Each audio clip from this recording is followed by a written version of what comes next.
Such an active group and such a large crowd. This is a real tribute to the fact of nostalgia, history, and the idea of keeping something alive, which is worthwhile keeping alive, which is exactly the spirit within which the Robert Jackson Center was created. Give you a little bit about it. This is currently a work in progress. Randy Sweeney, Kristen Stein are all part of the process. Harold's on the board. So it's kind of like Old Home Week. And in many senses, they're going to hear 5 minutes worth of what they've heard several times before. It's a time which is absolutely ripe for the study of Robert Jackson.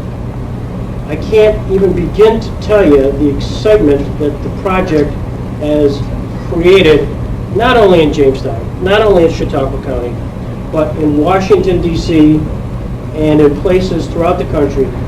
I've received a variety of phone calls, some of them out of the blue, just simply because they've heard about this project. A project which I might add really sort of took initial shape in December of this year. Started at a concept which, well, normally you have a concept, somebody has a brain short out, and they think about it, and they go to a feasibility study, hire somebody to do a feasibility study, then they go out and they find a site, and then they hope to figure out somebody who will fund this whole concept. This broke all the rules.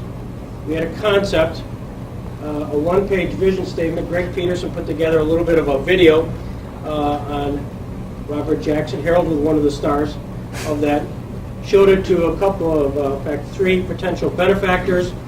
All of a sudden they thought, hey, great idea, let's pursue it. Next thing you know, we're walking through the Jamestown consistory, which happened to be for sale. We made a pitch to the members. The members 2 Mondays ago voted on the sale of it to us. It will close April 1st. We'll literally have our first event May 1st. That event is sort of going to be a unique one, Law Day, which is May 1st, and we're going to celebrate that by the main speaker being Eugene Gerhardt. Eugene Gerhardt wrote what I believe to be the only biography at this point on Robert Jackson. May 16th. The Chief Justice of the United States.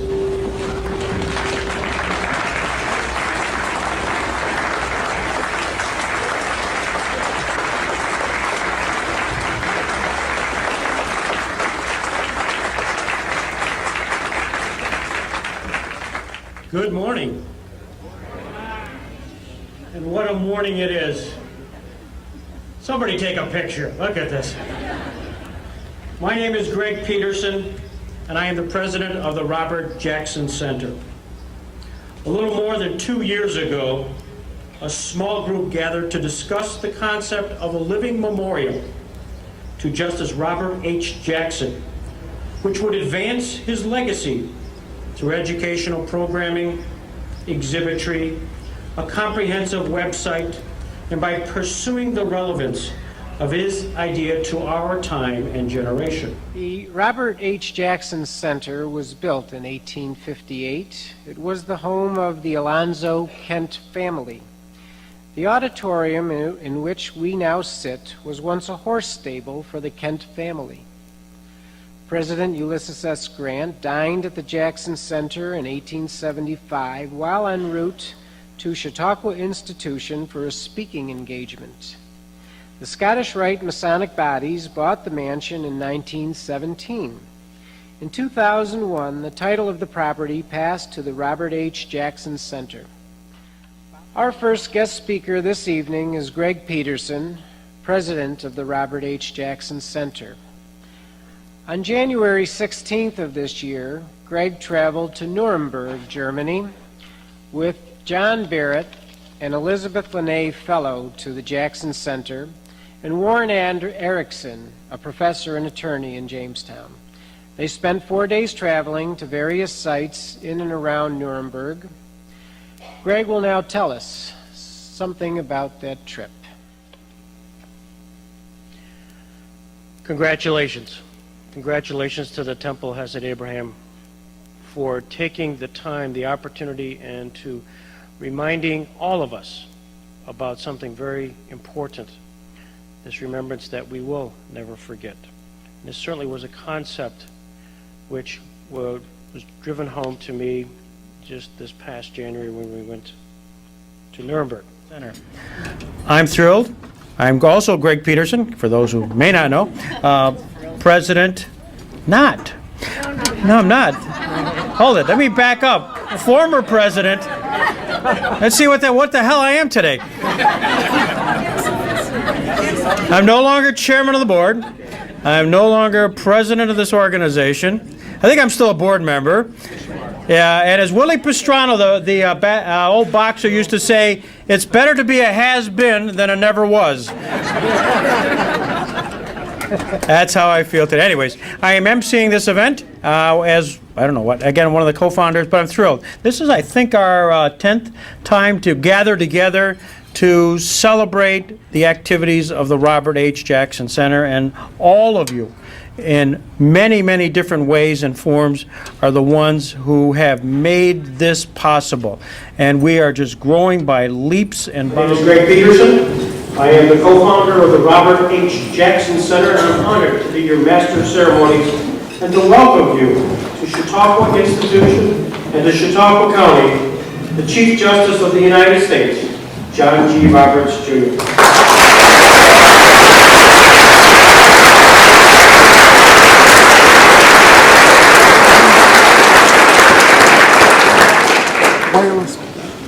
You may or may not know this, but the Chief Justice was a history major at Harvard. As indicated, this is an historical evening on many counts. And I'm here on behalf of the Robert H. Jackson Center and all of its members to extend the condolences to Joe and the family from them. As it's been the mission of the Robert H. Jackson Center to advance the legacy of Justice Robert H. Jackson, his lifetimes and career. And nobody embodied that more than Father Moritz Fuchs. And I'm here to celebrate and to perhaps advise you of a part of his career which you may not know a lot about, because we're saying goodbye to a real giant in so many ways. A little bit about my relationship with Father Moritz Fuchs. The Robert Jackson Center was formed in 2001, and in 2002 I had read a book called Nuremberg, Infamy on Trial by Joseph Persico. And it dealt with the Nuremberg trial, which, for those that may not have a recollection, was right after the war in 1945, 1946. Justice Robert Jackson was the chief American prosecutor trying the top 21 Nazis, which were included Goering, Hess, Ribbentrop, Keitel, and so on. And in 1945, the war had ended, and Moritz Fuchs, Private Moritz Fuchs, Big Red 1 Army unit, after having been shot in the Hurtgen Forest, been sent to a hospital, returned to his unit, ended up at Nuremberg, and then he got the assignment of his life. He was assigned to be the bodyguard for Chief Justice Robert H. Jackson, who had been appointed by Harry Truman to be the chief American prosecutor at the Nuremberg trial. So you know Jamestown? I know Jamestown very well. Yeah, well, you remember when they used to call it Jamestown? Being a good Swede, indeed. I lived with that. Well, I'm the chairman of the board of the Robert H. Jackson Center, which was started in 2001.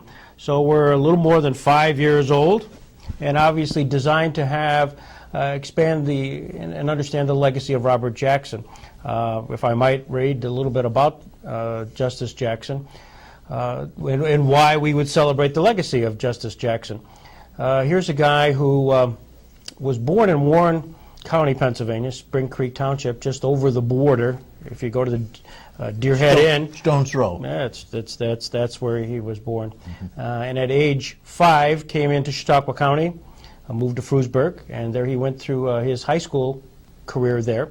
Came to Jamestown, and did a postgraduate year in Jamestown High School. Then had the opportunity to study for the law. He did something which most people did not do, and is one of the last folks to actually study for the law. He never went to college. Had 1 year of law school, so he never graduated from law school. Then came back to Jamestown, 20 years as a practicing attorney here in Jamestown. And then from there, went on to public service.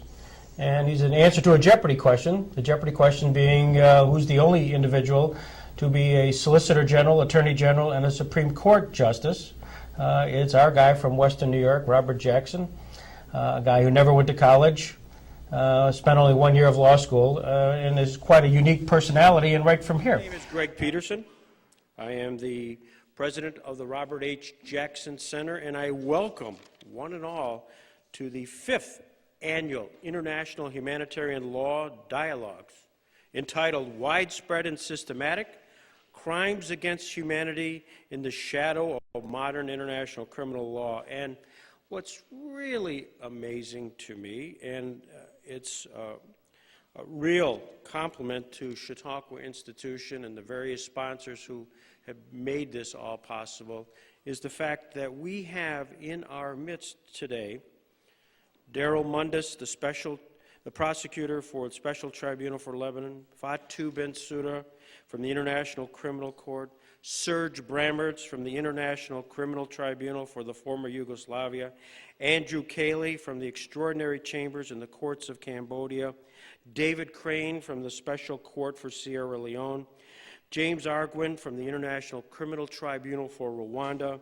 James Johnson from the Special Court for Sierra Leone, Robert Petit from the Extraordinary Chambers in the Courts of Cambodia, and our United States Ambassador at Large for War Crimes issue, Stephen Rapp. All of them have made incredible efforts to be here today at Chautauqua to be part of this international humanitarian law dialogues. And we appreciate all of your attention to this wonderful subject and their willingness to be part of something very big, of which we are filming, which, by the way, if you have your cell phone, of which I do, and which it is on, I will turn it off. Tom Becker would be so proud at this moment. But we're really honored to be at Chautauqua, and part of the wonder of having all the prosecutors here, because they do not get together. They do not have the opportunity to be together at a collegial moment. And by the way, if you look at some of the prosecutors and some of the participants, if they look a little sleepy this morning, it's only because their collegiality extended late into the night last night. And if you want to, I don't want to call them out, but I will in just a second when I introduce them, the individual who was the perpetrator of their late evening. The Robert Jackson Center is located in Jamestown, New York, just over the border, and it's designed to advance the legacy of Justice Robert H. Jackson. The question is, why bother? Really, why bother? And the answer is, Justice Jackson is an answer to a recently asked Jeopardy question. Name the only person in the history of the United States to be an Attorney General, a Solicitor General, and Justice of the United States Supreme Court. And the answer is Robert Jackson. That's cool. Now, you go on and you learn a little bit more that he was born right here in Warren County, Pennsylvania.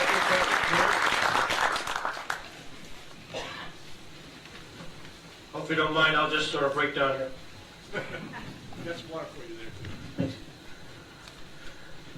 Mrs. Deutsch, to the family, I'm just thrilled and honored to be selected to be the Dr. Harold C. Deutsch lecturer here for this crowd. Holy cow.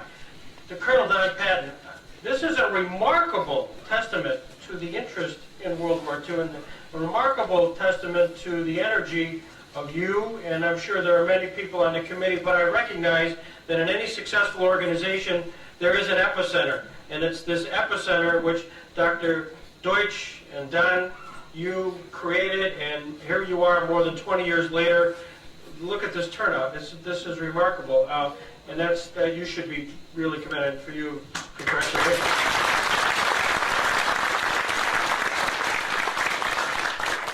Opening question. How many people saw the movie Judgment at Nuremberg? Who was Robert Jackson in that movie?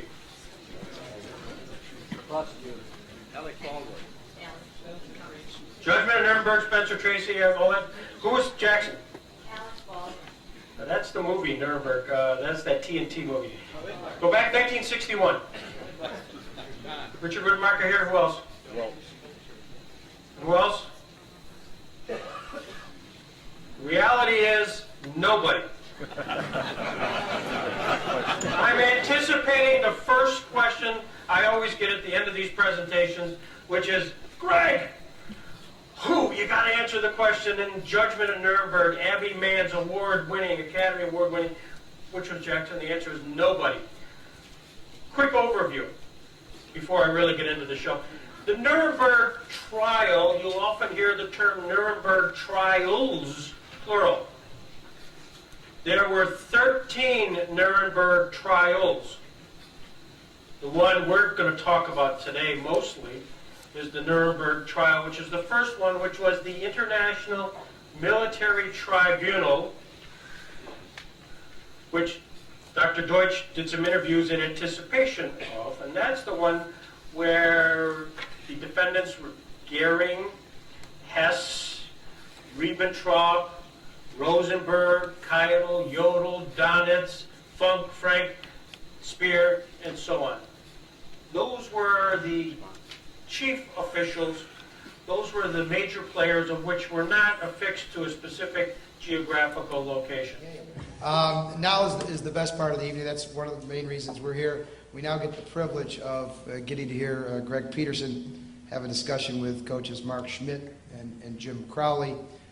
We are blessed to have Greg here, as he does this very often, and he's one of the jewels of our community. So I'm going to leave this to Greg and the coaches. Thanks, George. First of all, let me talk about George Panabianco. George Panabianco, the managing partner of Lewis & Lewis. I had to say that in order for him to do what he just did for St. Bonaventure. Please drop the firm name several times. And they have an office. You have an office in Olean, don't you? Sure. Here you go. So, I mean, they're local law firm, Lewis & Lewis. Did I say that one more time, George? Lewis & Lewis. Very good. Thank you. Let me, George, in his prior life, and you don't probably know this, but he was a city court judge. And he would hold court in the city hall, and then when he was during breaks, he would hold court at our local establishment called The Pub. Excuse me. We have a lot to cover here, and you can continue eating, and in fact, you can get up and get more food. You will not offend me whatsoever. However, I do want to take a few minutes to pause and reflect and memorialize somebody who was very much part of our world at the Robert Jackson Center, very much part of the world of everybody who's here, who's been involved in the international rule of law, because we know Henry T. King Jr. is a guy whose passion unbounded, just incredible presence wherever he was and whatever he did, and especially here. You may recall last year at this time, we reflected and paused on the career of Professor King, and it was just a delightful opportunity, and we're going to show a little bit of a highlight in just a few seconds. I was touched today by Pamela and Paco's presentation on the reckoning, because everything sort of fell into place. There was Fatou Bensouda, Christine Chung, Louise Marino Ocampo, who had been at the first conference where Henry was a part.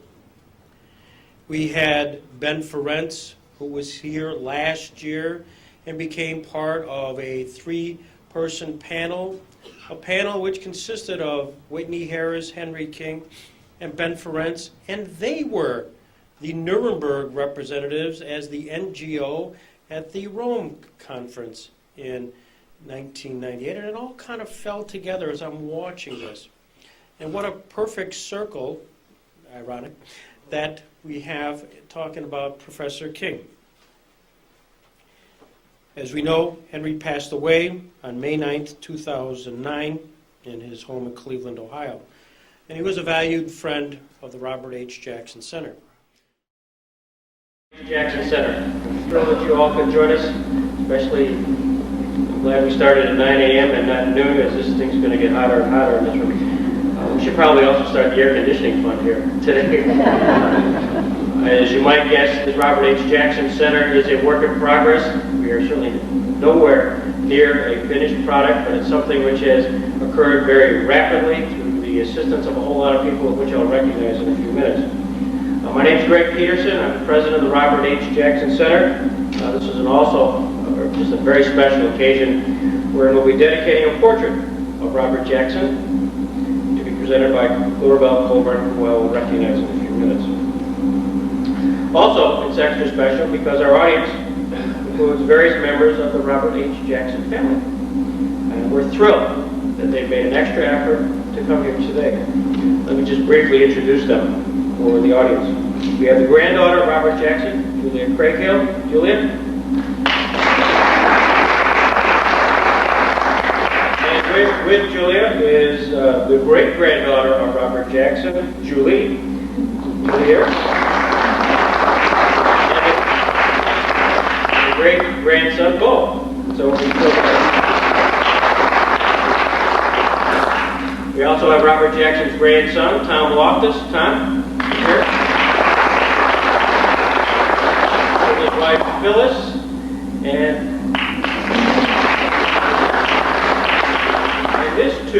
Robert Jackson's two great-granddaughters, they would be Vanessa and Melanie. Thank you very much.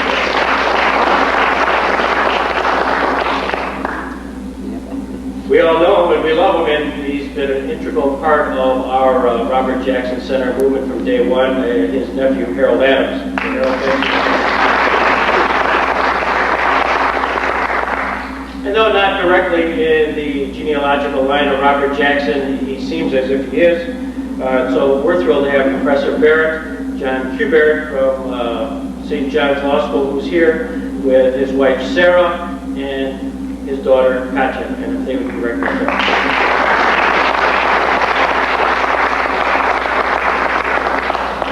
A variety of dignitaries, and if I start going down the list, inevitably I'll miss somebody and embarrass myself. However, I do need to recognize Judge Gerasi, Supreme Court Justice.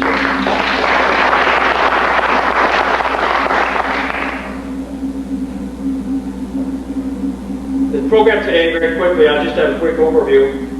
Hopefully you received, when you walked in, a package which included Words from His Mighty Pen, which is a pamphlet that has been graded by the staff of the Post-Journal, which will give you an overview of Robert Jackson. It will give you some of his statements and some articles that have been written, very thoroughly written and researched by Stephen Hope. Steve's over here from the Post-Journal, and Steve, thank you for all of your good work here. He's covered us almost from day one and has made it a passion, and we really appreciate that. I'm going to afterwards give a quick biographical overview. There will be a video of Robert Jackson at Nuremberg. Then we're going to have a special unveiling by Clarabelle Colburn, who will be assisted by her sidekick, Harold Adams. Professor Barrett will be giving us some words regarding Robert Jackson and reflections on the portrait that will be unveiled. And hopefully you'll all join us for a reception to thank Clarabelle for her terrific, kind gift for the Robert Jackson Center, which will serve us well for many, many years to come. Our mission is to preserve the memory of Justice Jackson. The Center's mission is to preserve it and the values of Justice Jackson by our hope of exhibiting artifacts, some of which we have here today. You will note, if you do walk in, there's an easel. There's an easel down there which has two commissions. One commission is signed by Franklin Roosevelt, which commissioned Robert Jackson to be Justice of the Supreme Court. Another commission is the one signed by Harry Truman, which commissioned him to be what is the chief prosecutor at Nuremberg. A fancy title, and John can tell us to us later, but that's in essence what it was. And ironically, for those who have been studying the Nuremberg trials, it's co-signed by Francis Biddle. Did you know that? So we hope to have expanded exhibitry, the Library of Congress, through the good graces of Dan Bratton working with Justice O'Connor. I think that's going to become a reality in the not too distant future. We're going to be assembling these artifacts, and those will be displayed here for the benefit of kind of a national as well as a local crowd. Our goal is to also be sponsoring programs, and we've had many to date. I won't enumerate them other than to underscore one which we had last October, which virtually all the surviving Nuremberg prosecutors came back to reflect on the boss, Robert Jackson. That was a remarkable time. I can tell you we're going to replicate something similar to that this October, as all of the clerks of Justice Jackson, save one, and I can't talk about it publicly since the press is here, will be here in October, and that'll be another extraordinary event. And this is my introduction to bring up Congressman Brian Higgins. Congressman Higgins is in his 5th term. He represented our district for a period of time until most recently redistricting put him up in the Buffalo, Niagara County, or Erie and Niagara County areas. But Brian Higgins headmanned the process of the naming of the new federal courthouse in Buffalo. As we know, we have Chief Justice Roberts here, who's the head of the federal judiciary, and within that domain is, in fact, federal courthouses. And so on October 5th, 2012, President Obama signed legislation of which there's nobody who was more important than Congressman Higgins, who, coupled with Judge Arcara and Judge Scretany, really did some amazing things. So we're going to pause for a second and call up Congressman Brian Higgins.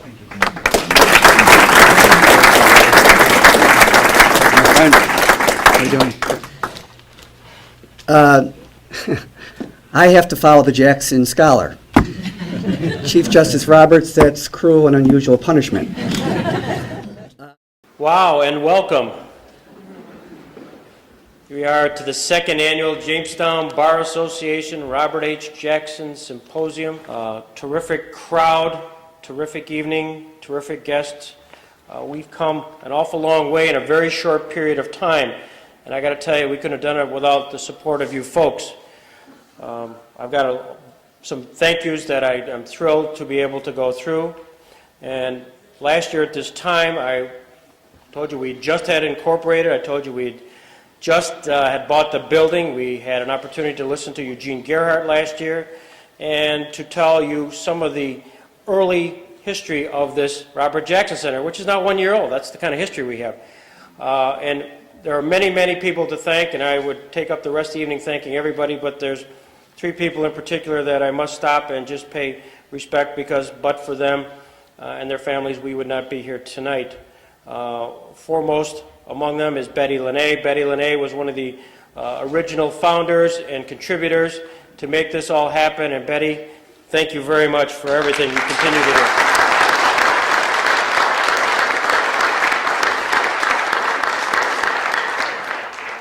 Right in lockstep with Betty was Carl Kappa. Carl, you heard the story probably many times, but at an oral interview I did of Carl in June of 2000, surprised me when I asked the question, who was his role model, and I would have bet $100 that any good Italian American boy in Jamestown, New York would have said Joe DiMaggio. I obviously would have lost that $100 very quickly. Surprised me when he said it was Robert Jackson. Why? Because here's a guy that was a farm boy in Spring Creek Township, Pennsylvania, which is near Youngsville.